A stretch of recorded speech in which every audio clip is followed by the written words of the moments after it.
Good morning, my sweet friends. Welcome to my weekly ritual practice. I like to pull oracle cards and runes every week because I find it helps me set new intentions and connect a little deeper to my inner being, my inner spirit girl, and shows me areas, I may need to give more attention or care to, or even just for journal prompts. I find it very useful, very helpful, very insightful.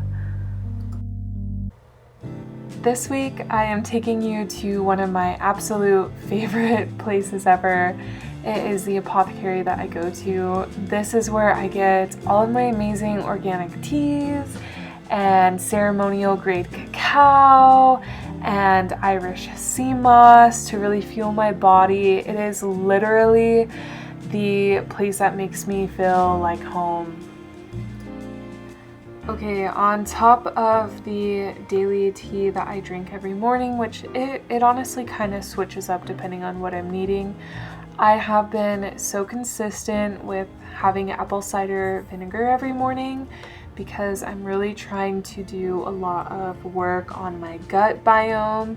It is known as the second mind, and I have been getting sick, so I'm really focusing on just preventing that and getting my digestion working well. Also just bloating, and I have really noticed a difference with how I internally feel, as well as getting my womb area, my sacral chakra working, although I do not really like it. It is gross. It does wonders.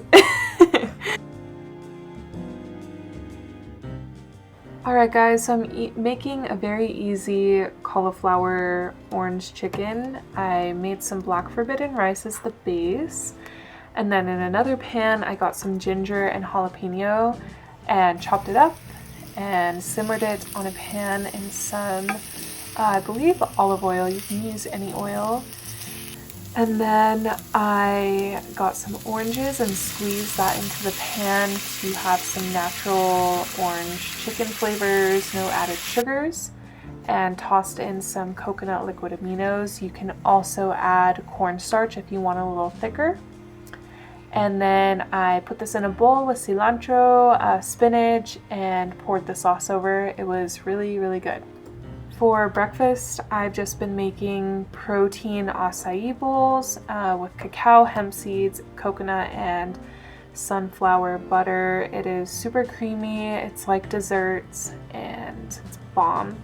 I also like to pray or send Reiki over each and every one of my meals, just so I'm consciously eating and staying out of binge eating habits or overindulgence, and also just like thanking the food, the people who harvest the food, and like my body for being nourished. Like, I'm so blessed, Look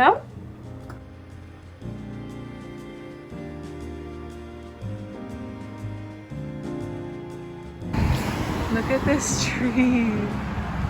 Hi, friend. Wow. She's so pretty.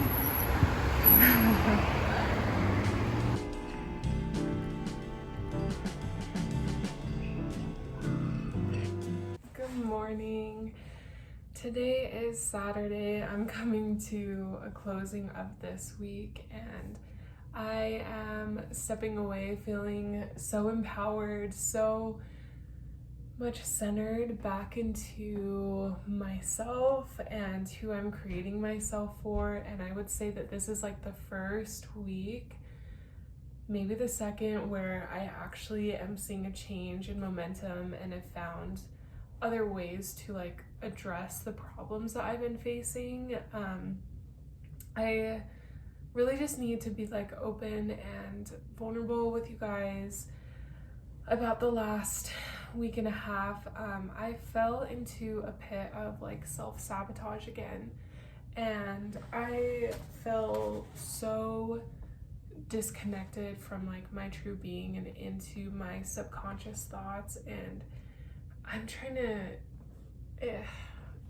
it was like a full pit of guilt and victimization, and I think being sick was one of the huge reasons for starting it. And then I went on this camping trip for work, and being around people 24/7 and like putting myself down and not anchoring into practice, like really I let myself get overworked, and I was avoiding all of my feelings and thoughts. I was just avoiding, which is like, I've learned my number one thing that I'm working on right now.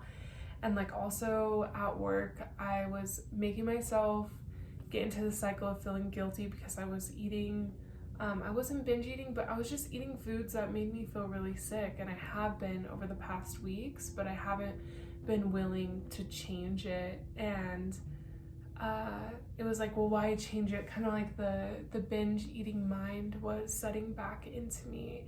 And I didn't binge eat, but it was like, okay, something hard today happened at work. I'm gonna go take some Oreos in the pantry and some more. And then not having conversations with the kids and just like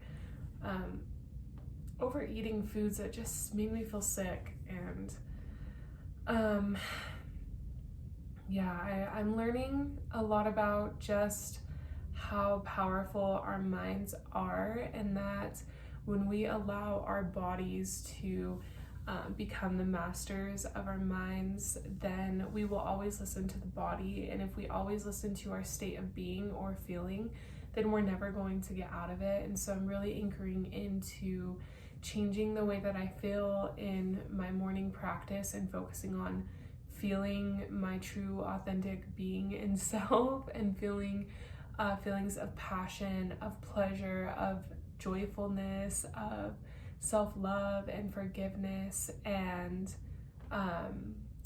just observing my thoughts and remembering that if they feel fast or overwhelming, or they're chattering too much, that my thoughts are simply just my thoughts, and I can detach at any point in time.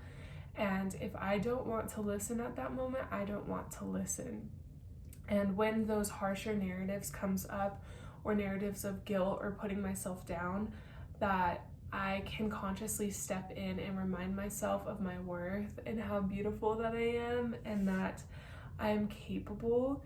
And as you're starting to like change these states of being and your personality or your personal reality, your body is going to start fighting with you. Your body becomes used to feelings of victimization, guilt, shame, anger, because this is where it has always existed. And your body can just work on autopilot, where once you start to change your mind and start to try to take back your power and rewrite some of those deep-rooted subconscious programs, your body's like, hey, like, what are you doing? Like, I've got this, like, I've adjusted all of my chemicals, I've adjusted everything for you to exist in this way. And then it's like those urges come up stronger. Oh, I can't do this, I have to have this now. You are horrible, like nothing goes wrong right for you. So like I'm kind of in a place of recognizing, as I started feeling my feelings, to not fall into these feeling cycles, and to push myself out of those places by changing how I feel and changing what I think. And that I've just come to realize that one of the narratives that I normally tell myself is, this doesn't feel right. Like, my gut, my heart tells me it doesn't feel right, and my feelings are not always going to be correct. Like, I could be like, oh, like I feel too socially awkward around people, or maybe these people aren't my people. And it's like, well, like, how would I show up to all people? Like, it doesn't matter what I'm feeling right now. It matters how I show up, how I change my thoughts, how I change my actions, and therefore also how I change my feelings. And it's going to be an uncomfortable process at first, and I'm okay with that. So that's kind of what I've came to the realization of. And throughout this week, like, I've really just kept myself accountable, and rather than avoiding the feelings of anger or whatever, I allow myself to feel them, and I allow myself to release them just as quick and find a way that I can return back into joy, and breaking a lot of these subconscious programs and like what is going on internally. And sometimes I do get existential, and in those moments, if it's fun, I'll let myself, and if not, like I just need to drop into meditation or doing something with my body and really just being present and feeling what presentness feels like and coming home to that. So yeah, I'm really proud of myself this week. I have been going to my yoga classes. I honestly have kind of been lying with how much I've been doing my practices and yoga and working out, and it just really hasn't been consistent. And I've kind of been lying to myself about the energy that I'm putting into what I eat on a day-to-day basis, what I'm doing for my body on a day-to-day basis, my mindset. Like sometimes I'm just going through these things, doing them, but then the internal work is also lacked.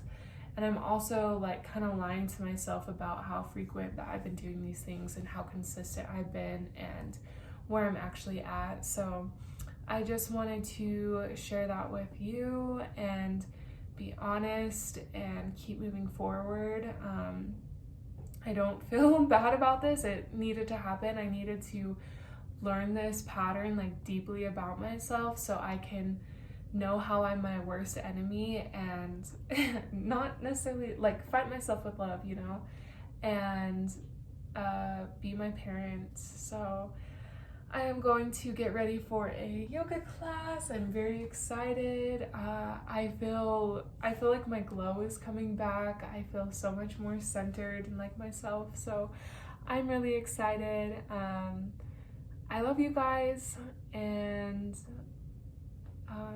yeah, I'm just excited to keep seeing what realizations I have and how I can keep anchoring myself and my heart fully into love.